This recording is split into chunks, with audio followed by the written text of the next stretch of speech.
የዛሬ 8 ዓመት አካባቢ ይመስለኛል አንድ አባት ስለ መዝሙረ ዳዊት ጥቅም የነገሩኝን አንዲት ምስጢር ልንገራችሁ። የእውነት ስለሚጠቅማችሁ ነው የምነግራችሁ። ሁላችሁም በቻላችሁት መጠን ለምትወዷቸው ብቻ ሼርና ኮፒንግ እያደረጋችሁ አዳርሱላቸው። ሁላችሁም ላይክ አድርጉና ጀምሩት። እና አንድ አባት ጠሩኝና በጣም ማለት የምወዳቸው አባት ናቸውና ጠሩኝና ልጄ መዝሙረ ዳዊት ትደግማለህ አሉኝ። አዎ ያው አንዳንድ ቀን ባቋርጥም እደግማለሁ አልኳቸው። እሺ እድሜህ እንዲረዝም ትፈልጋለህ ወይስ አትፈልግም አሉ። እንዴ አይ አባቴ እድሜማ ማን ይጠላል ዞሮ እፈልጋለሁ እንጂ አልኳቸው። ይኸውልህ እድሜህ እንዲረዝም ከፈለግህ መዝሙረ ዳዊት ድገም ሁሌ ጸልይ አሉ። እንዲህ ማለት እድሜ ያረዝማ ስላቸው የእውነት እሱን ደግመህ ጸልየህ ታየዋለህ። እንደ መዝሙረ ዳዊት እድሜ የሚያረዝም የለም አሉኝ። የእውነቴን የምላችሁ። ስለዚህ ይህም ምስጢር ማለት ጠርተውን የነገሩኝ ለብቻዬ፣ ግን ያው ዞሮ የሚደበቅ ምስጢር ስላልሆነ ብቻ ነው የነገርኳችሁ። ሁላችሁም እድሜያችሁ እንዲረዝም ከፈለጋችሁ እኔም ያው አባቴ ያሉኝን ነገር ነው የምነግራችሁ። መዝሙረ ዳዊት ጸልዩ። የእውነቴን ነው የምላችሁ። በጣም በጣም በጣም ጠቃሚ ነገር ነው። በእርግጠኝነት ደግሞ ታዩታላችሁ። ያው አባቴም ታየዋለህ ስላሉኝ ነው የምነግራችሁ። ታዩታላችሁ። እድሜያችሁ እንዲረዝም መዝሙረ ዳዊት ጸልዩ። ለሁሉም ሼርና ኮፒ ሊንክ እያደረጋችሁ አዳርሱልኝ። እወዳችኋለሁ። ክብር በሉልኝ። በስመ አብ ወወልድ ወመንፈስ ቅዱስ አሐዱ አምላክ አሜን። የእግዚአብሔር ቤተሰቦች እንደምንሰነበታችሁ። የእግዚአብሔር አምላካችን ስሙ ከአጽናፍ እስከ አጽናፍ የተመሰገነ ይሁን። እሺ አሁን እኔ ለመናገር የመጣሁት ስለ ቅዱስ ዮሐንስ ገድል ነው። ስለ ቅዱስ ዮሐንስ ገድል ነው። ቀደም ብዬም ተናግሬያለሁ። እኔ ከአባቶች በልጬ ከፍተኛ ደረጃ ኖሮኝ ብቃት ኖሮኝ አይደለም የተናገርኩት ያለሁት። የገጠመኝን እግዚአብሔር የገለጸልኝን የገጠመኝን እንደ ኃጢአቴና እንደ በደሌ እንደ ክፋቴ ሳይሆን እግዚአብሔር የገለጸልኝና የገጠመኝን ነገር ለመናገር ነው በዚህ አጋጣሚ የወጣሁት። እና በአንድ ወቅት አንድ ቦታ ላይ ምንም አገልጋይ በሌለበት ብቻዬን በሆንኩበት ቦታ ያው የተዘዋወርኩ ነው የምሰራው። ምንም አንድ ካህን እንኳ በሌለበት ቦታ ላይ አንድ ሰው ይመጣና ንስሐ ይገባል። ያ ሰው ንስሐ ሲገባ ያ ሰው ግድ ወጣት ነው። ቄደርም መጽሐፈ ቄደር የሚያስፈልገው ነበረ እና መጽሐፈ ቄደሩም የለ የሚራዳ ካህንም የለ። ይሄ ልጅ ደግሞ መዳን ስለነበረበት የግዴታ ንስሐ መውረድ ስለነበረበት ምንም አማራጭ ሳጣ ማለት ነው ምንም አማራጭ ሳጣ የቅዱስ ዮሐንስ ገድል ከመጀመሪያው እስከ መጨረሻው አንብቦ የተጠመቀ ሰው ኃጢአቱ ይሰረይለታል የሚለውን ቃል ኪዳን አይቼ በቃ ቅዱስ ዮሐንስ አንተ እርዳን ብዬ ያንን ገድል ከመጀመሪያ እስከ መጨረሻ አንብቤ ያን ልጅ ያጠመኩና ለእኔም በረከት ድረሰኝ ብዬ በዛ ገድል እኔም ተጠመኩ። እግዚአብሔር ክብር ምስጋና ይግባው። አምላክ ይህንን ምስጢር ሲገልጽልኝ እዛ ሆኜ ሳልተኛ ከሰማይ ድምፅ ነው የሰማሁት። ክብር ለመድኃኔዓለም። ያው እግዚአብሔር ምስክሬ ነው። የገድሉን ክብር እግዚአብሔር በዚህ ምስጢር ገልጾልኛል። ስለዚህ እኛ ይህንን ክብር እያለው እኛ በአይነ ህሊና ብቻ በራሳችን አስተሳሰብ ሄደን የቤተ ክርስቲያን ትምህርት ይቃረናል ብለን ይህን ነገር ብናደርግ እግዚአብሔር የሰጠውን ቃል ኪዳን ለምን እንከራከራል? ሌላ ሰጥታ እንገባ፣ ሌላ ችግር አይሆንብንም። ያው እግዚአብሔር ምስክሬ ነው። እና ብዙ ሰዎችም ገድሉን ተጠምቀው በገድሉ መጽሐፍ ተጠምቀው ሲተኙ ራእይ ማየት አለ፣ ብዙ ምስጢር መግለጽ አለ። ብዙ ገጥሞኛል፣ ብዙ ቃለ መጠይቅ አድርጌም ማለት ነው። የእኔ ግን በግልጽ ነው ያየሁት። ቁጭ ብዬ ቁጭ አልኩበት ቦታ ከተጠመቅኩበት ነው ከሰማይ የሰማኋቸው ድምፆች እና ይህንን ያህል ክብር ያለው ገድል ነው እና በስጋ አይን ባናየው ቢታሰብበት ብዬ ነው የማሳስበው። እግዚአብሔር የተመሰገነ ይሁን። ይህንን ስንል ደግሞ ብዙዎቹን በስጋ አይን ካየናቸው ሁሉንም በስጋ አይን እያየን ሌላ ችግር ሊመጣ ነው። እግዚአብሔር ይርዳን። ኢማም ገልብጦ የያዘው መስጂድ ላይ የተቀዳሚ ሙፍቲን አስከሬን ተቆፍሮ ወጥቶ ኮልፌ መቀበር አለበት እያለ ነው። እሺ ብላችሁ ብትሰሙት እንደወጣ ጋዝና አርከፍክፈን ካላቃጠልናቸው ማለታቸው አይቀርም። ተቀዳሚ ሙፍቲ እኮ ያዩትን አይተው ነው ከነዚህ ሰዎች የሸሹት። መጅሊሱን ተውላቸው፣ ቤታቸው ድረስ ተከተሏቸው። መስጂድ ቢሄዱ ረብሻ ቀሰቀሱባቸውና ምዕመኑ ተጋድሎ ነው የቁርአን ተፍሲር ትንታኔ ካቆሙበት የጀመሩት። ቢያልፉም አልተዋቸውም። ሙፍቲ ምን አድርገዋቸው ነው? ሸይጣን ምን አድርጎ ነው የጠመደን? ነቢያችን ምን አጥፍተው ነው ከመካ 450 ኪሎ ሜትር ድረስ ያሳደዷቸው? ሙፍቲ ሰው ሁኑ፣ ከዘርም ከሃይማኖትም ሰውነት ይቀድማል ብለው ያስተማሩት መንገድ እሳት ሆነባቸው። ከክርስቲያን ጋር አብሮ መኗኗር የጥቅም ጉድለት ያመጣል፣ ምክንያቱም ነፃ እያወጣናችሁ ነው ብለው ለሚናገሩት ሰው ከየት ከማን ሊል ነው? ስለዚህ ይህ ጥያቄ ሊመጣባቸው ስለሆነ አሁን መምጣት አለብን፣ ይህን ሰው እያውጥተን ማቃጠል አለብን ነው ዋሃቢ የሚለው ማለት ነው። ጠፍቷል። አሁን እሱ ብቻ አይደለም፣ አብይ አህመድ ራሱ አንዲት አረፍተ ነገር ጻፈ፣ ጠፋ። ዳንኤል ክብረት አልተነፈሰም። ስለ ሙፍቲ ቢተነፍስ ዋሃቢ ሰቅሎ ይገለዋል። አልተነፈሰም፣ አልጻፈም። እነ ሙጂብ አሚኖ ቢጽፉም ኮመንቱን ገብታችሁ ተመልከቱ። የእስላሞቹ መልስ ማለት ነው፣ የእስላሞቹ ንግግር ማለት ነው። በጣም በሚገርም ሁኔታ ማለት ነው። እስላሞቹ በራሳቸው የዋሃቢን ጉዳይ ወደ አደባባይ ያወጡት ማለት ነው። ዋሃቢዎቹ ደግሞ ትንሽ መሆናቸውን የምታውቁት ሙፍቲን ለመቅበር ሙፍቲን በመደገፍ የወጣውን ህዝብ ስታዩ እነዚህ ትንሽ መሆናቸውን ታውቃላችሁ።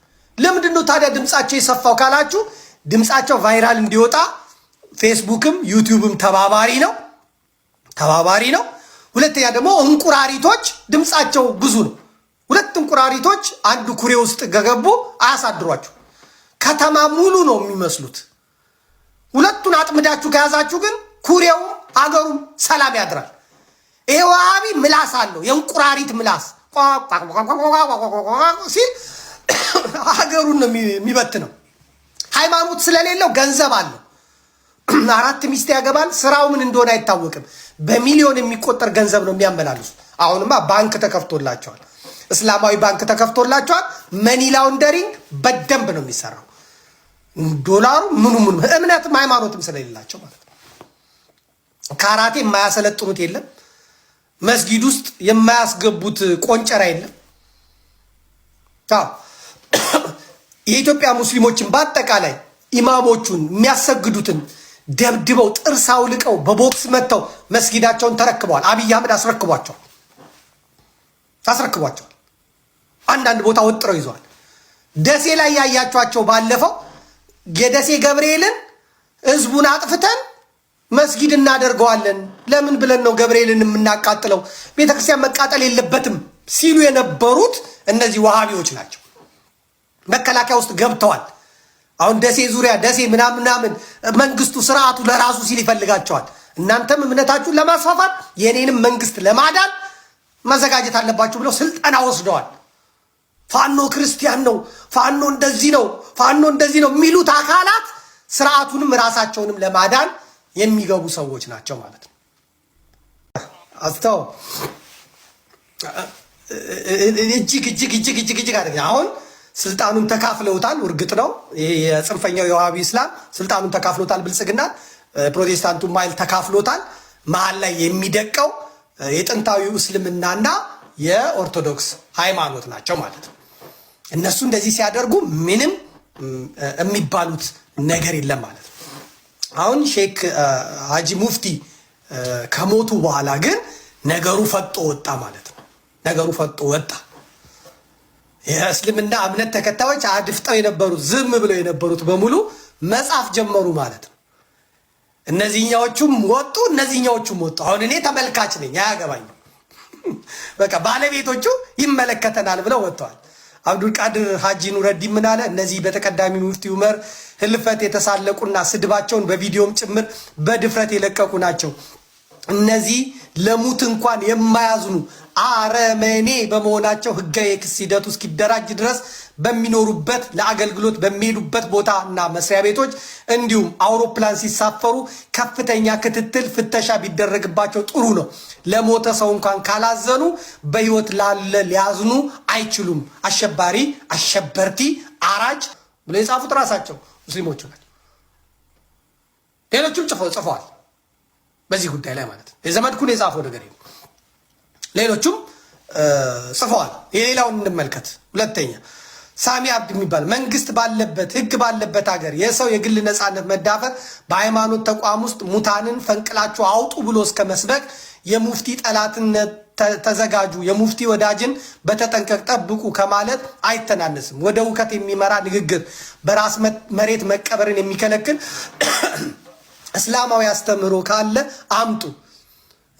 አይ ሽርክ ይስፋፋል ካላችሁ ለኩም ዲነኩም ወሊ ዲን፣ ለእናንተም እምነት አላችሁ ለእኛም እምነት አለን ብለን ይሄ እንግዲህ ይሄ በአስቸኳይ መቃብራቸው አስከሬናቸው ይውጣ መጅሊሱ ያስተካክል ስላለ ማለት ነው።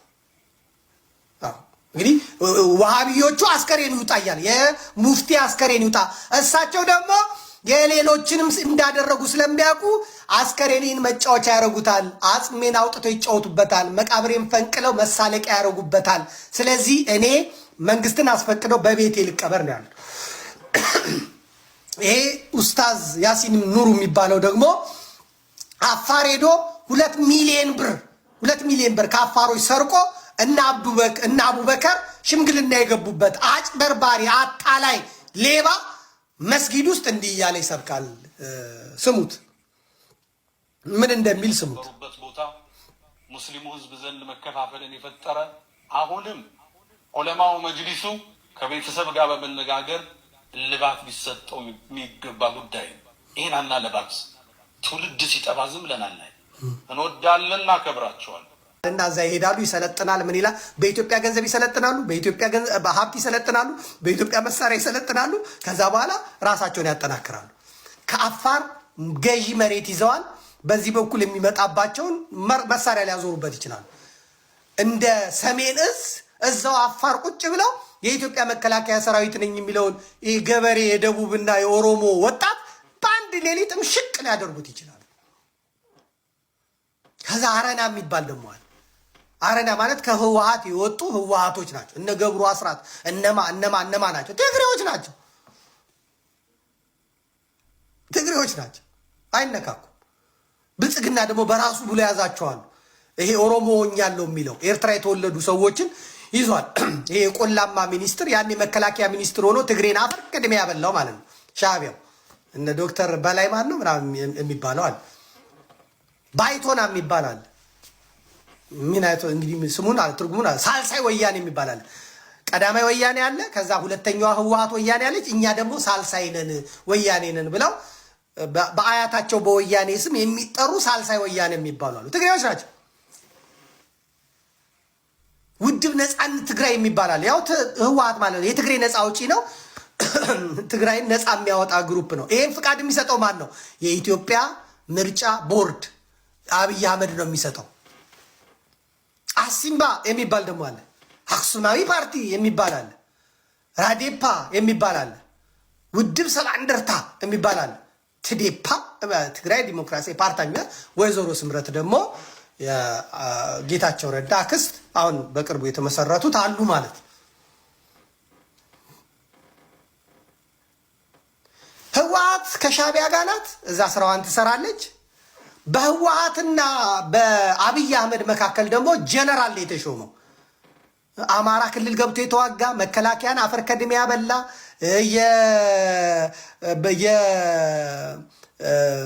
የሰሜን እዝን ምሽቅ አድርጎ ጸረ ኢትዮጵያ የሆነ ኃይል አብይ አህመድ ሾሞታል።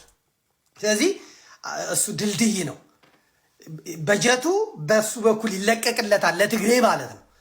ከዛ ታደሰ ወረደ እዚህ ይመጣና ከነንትና ጋር ከአብይ ጋር ይነጋገራል። ይሄድና ከነ ደብረ ጽዮን ጋር ይነጋገራል። ከሌሎችም ፓርቲዎች ጋር ይነጋገራል። አለቀ። የእሱ ስራ የጆከርነት ስራ መስራት ነው።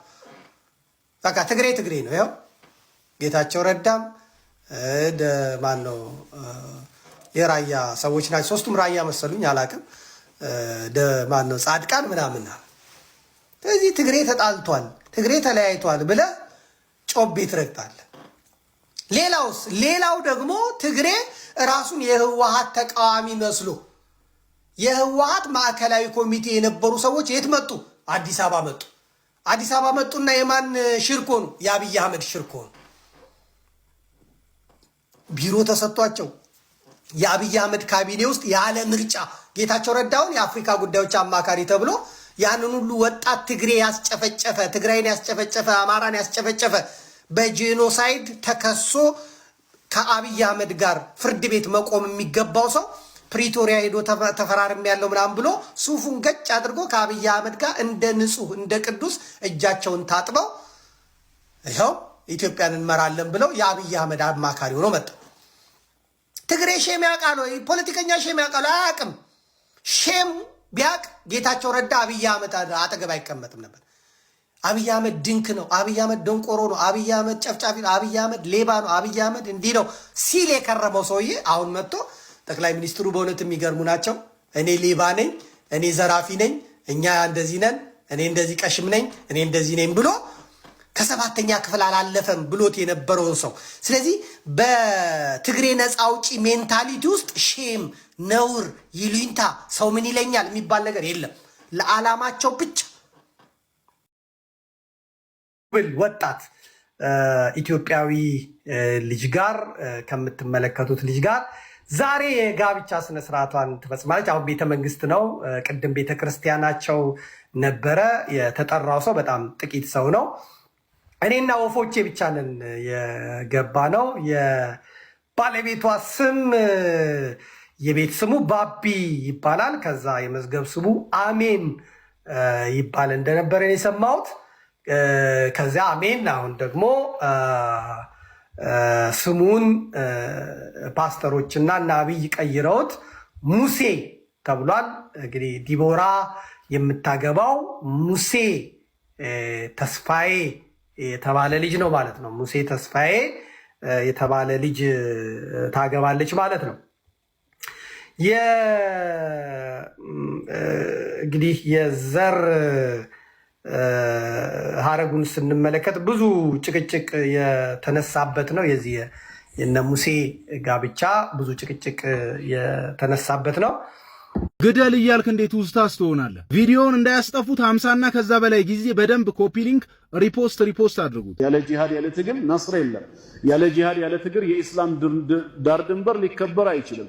ያለ ጂሃድ ያለ ትግል ሙስሊሞች በነጻነት የትም ቦታ ሆነው ጌታ አላህን ማምለክ አይችሉም። የግድ ነጻነታቸው እንዲከበር የኢስላም ባንዲራ ከፍ ብሎ እንዲውለበለብ ምድር በአላህ ሸሪዓ እንድትተዳደር ጂሃድ ግድ ነው። ጂሃድ ከሌለ እስልምና ውበት የለውም። ሁሌ መስዋዕት በመክፈል ሁሌ በመበደል መብት ሊገኝ አይችልምና ደግሜ ነግራችኋለሁ። 50 እና ከዛ በላይ ጊዜ በደንብ ኮፒ ሊንክ እና ሪፖስት አድርጉ። ኮሜንቱን ግን የኛ አምላክ እግዚአብሔር ነው የኛ አምላክ እግዚአብሔር ነው እያላችሁ አስጨንቁልኝ። እኛ ግን ለእግዚአብሔር አንገልለት፣ ምክንያቱም ፈሪ አምላክ የለም። እኛ ሕንጻ ሥላሴ የሆነውን የሰው ልጅ ገለን ቤተክርስቲያን አናንጽ። ምክንያቱም ክርስቶስ በደሙ ቤተክርስቲያንን አነጻት እንጂ እኛ ገለን የሰራናት ቤተክርስቲያን የለችም። አርደን የሰራናት ቤተክርስቲያን የለችም። አሳደን የሰው ልጆችን የሰራናት ቤተክርስቲያን የለችንም። እኛ የማንገድለው ፈሪ ሆነን እንዳይመስላችሁ፣ ፈሪ አምላክ ስለሌለን ነው። እኛ የማንገድለው ፈሪ ሆነን እንዳይመስላችሁ፣ የምትደነግጥ ቤተክርስቲያን ስለሌለችን ነው። ምክንያቱም እኛ የምናመልከው አምላክ ቀይ ባህርን ከፍሎ ህዝቡን ያሻገረ ነው። የተከተሏቸውን ያሳደዷቸውን ሊበሏቸው ሊገሏቸው የተከተሏቸውን ግን ባህሩን በላያቸው ላይ የከደነው ነው። ለዚያ ማርያም ምስክሬ ነች። ክርስቲያን አይገለም። እንገላለን የሚሉትን ግን እግዚአብሔርን ክርስቲያን አይፈራም። እኔ በጣም የልቤ የሆኑ በጣም የምቀርባቸው በጣም የማከብራቸው የምወዳቸው ሙስሊም ጓደኞች ወዳጆች አሉ። አቡ ሃይደር ትልቅ ሰው ትልቅ ዕድሜ ሳይሆን ትልቅ ጭንቅላት ሲኖረው ደስ ይላል። ስለዚህ የምንናገረውን ብናቅ መልካም ነው ብዬ አስባለሁ። ምክንያቱም ይሄን የጂሃድ አዋጅህን የሚጸየፉ ብዙ ሙስሊም ወንድሞች አሉ። ሰናይ ቀን። ወንድማችሁ ናታን ነኝ። ለቤቱ አዲስ የሆናችሁ ክላስ ምልክቷን በመንካት ቤተሰቡን ሰላም። ሌላ ክፉ ፍጡር ነው አላህ የሚባለው ፈጣሪ ነው ወይስ ፍጡር ነው? ፈጣሪ ከሆነ የራሱን ፍጡር ለምን ይገላል እንዴ? አለመፍጠር ይችላል። በአደጋ ማጥፋት ይችላል። በመጨረሻው ዘመን ሊፈርድበት ይችላል። ብዙ አማራጮች አሉት። እኔን ግደል ለምን ይለኛል ነው ሌላ ሰው። እኔ ለምንድን ነው ሰው የምገለው? ለምን ይልከኛል? ሁሉ ጊዜ በጣም ግራ ይገባኛል ይሄ ጥያቄ። ለምንድን ነው የሚልከኝ እኔን ወደ ሌላ ሰው? ወደ ራሱ ከፈጠረ የራሱን ፍጡር በፍጡር ለምን ያስገድላል የሚለው ሁሌ አይመለስልኝም። ይገባል፣ ግራ ይገባል። እንትን ነው ከሌሎች ነቢያት የምንለይበት ብሎ ያስቀመጠዋል መሐመድ። 6 ነገሮች ከሌሎች ነቢያት ይለያል። አንደኛ ከሚለይበት ውስጥ እንዳሸብር ተልኬያለሁ አለ። አሸባሪ ነኝ አለ። ለሌሎች ለማንም ያልተሰጠ ለእኔ ብቻ የተሰጠ ነው አለ። አሸባሪነት። ሁለተኛ በሽብር የሚገኝ ንብረት የኔ ነው አለ። ከዚህ በኋላ አይለወጥም። ከዚህ በኋላ ተስፋ የላትም፣ ተስፋ የለውም። ከዚህ በኋላ አይድንም፣ አትድንም። ከዚህ በኋላ አይነሳም፣ ወድቋል፣ አትነሳም፣ ወድቃለች። ከዚህ በኋላ ህይወት የሚባል አታገኝም፣ አይሆንላትም ተብላችኋል። ተብላችሁ ከሆነ በፍጹም ሰዎች ከሚያስቡት በላይ ዶክተር አትድንም ቢልህ አትድኝም ቢልሽ ህይወታችሁ በሰው ዘንድ በሙሉ አሰቃቂና ከዚህ በኋላ አይሆንም የተባለ ቢሆን ነገር ግን በአንድ ነገር ግን አሁን የምናስበውና በህይወታችን ላይ አይለወጥም ያልነው በሙሉ እንደሚለወጥ ዛሬ በዚህ ቪዲዮ አሳያችኋለሁ። ቪዲዮውን እስከ መጨረሻ ድረስ ሰምታችሁ፣ በጣም አጭር ቪዲዮ ናት፣ ሰምታችሁ ህይወታችሁ እንድትለውጡ ማሳሰብ እወዳለሁ። ኮፒ ሊንክ አድርጉ፣ የልብ ቅርጹን ተጫኑ፣ ፋቮራይት አድርጉትና መጽናኛ እንዲሆናችሁ አድርጉት። ደግሞም ፎሎ በማድረግ እንድትከታተሉ ማሳሰብ እወዳለሁ። አስቡ፣ አሁንም እደግምላችኋለሁ። ታማችሁ አትድኑም በቃ ተብላችኋል። ከዚህ በኋላ ሞታችሁን ጠብቁ ተብላችኋል። ወደ ቤታችሁ ተመለሱ ተብላችኋል። በመድኃኒት በዚህ መድኃኒት እየተጽናናችሁ ኑሩ ተብላችኋል። ከዚህ በኋላ ወድቃችኋል፣ አትነሱም ተብላችኋል። ከዚህ በኋላ አይገባችሁም ተብላችኋል። አይገባውም የተባለለት ሰው፣ አይድንም የተባለለት ሰው፣ አትድንም፣ አይድንም፣ አትወልድም፣ አይወልድም የተባለለት ሰው፣ ከዚህ በኋላ አያንሰራራም የተባለለትን ንግድ፣ ከዚህ በኋላ በፍጹም አይስተካከልም የተባለው ትዳር፣ ከዚህ በኋላ በፍጹም መነሳት፣ በፍጹም ከዚህ በኋላ ህይወታቸው ውስጥ ሰላም የሚባል አያገኝም ብሎ ሰይጣን ጠላት አውርቶ ይሆን? ይቀየራል። እስከ መጨረሻ ድረስ ስሙኝ። አንድ ነገር በመጽሐፍ ቅዱስ ላይ ተጽፎ እናገኛለን።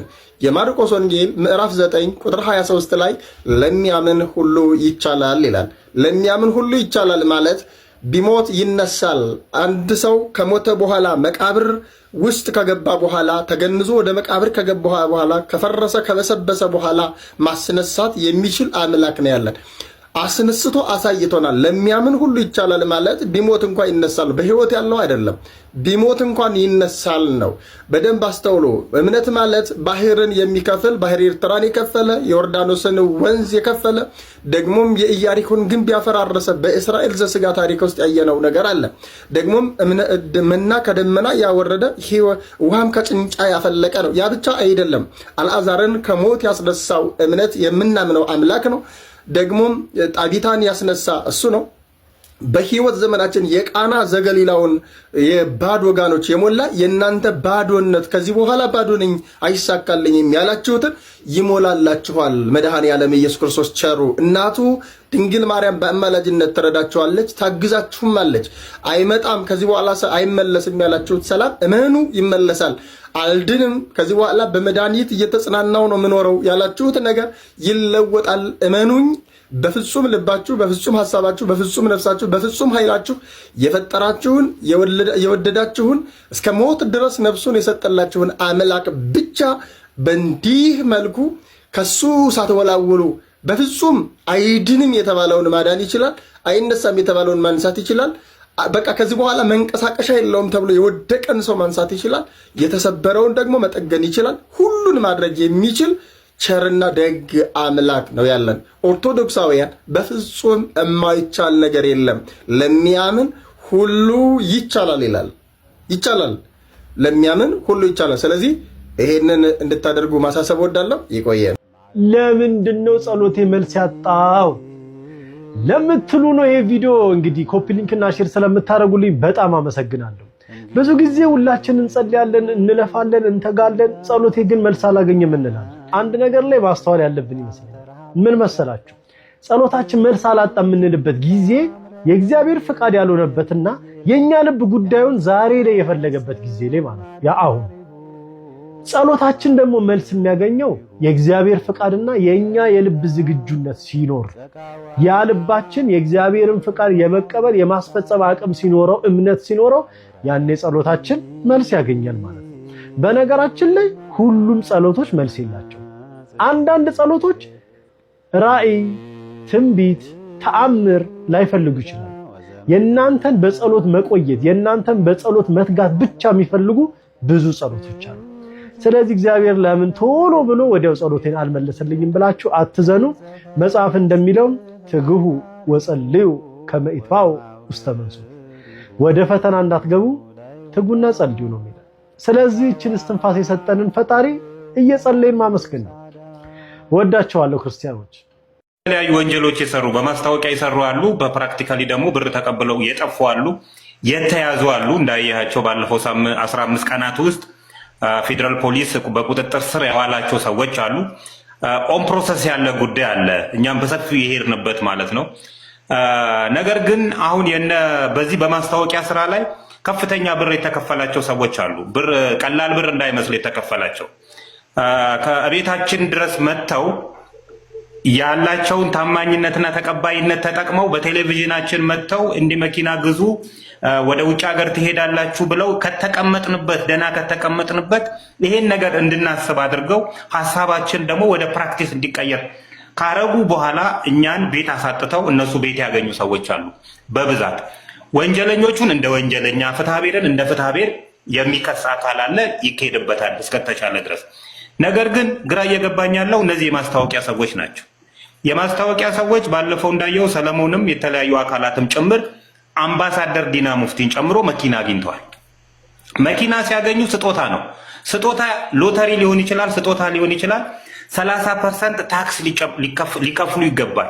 እነሱ የተሰጣቸው ሰዎች ጭምር ማለት ነው፣ ፕሮሞተሮቹ። በተጨማሪ እነ ሙሴ ሰለሞን ደግሞ ብር ተከፍሏቸው ነው ከሳቢና ትሬዲንግ እቤታችን ድረስ መጥተው እንደዛ አረጉት።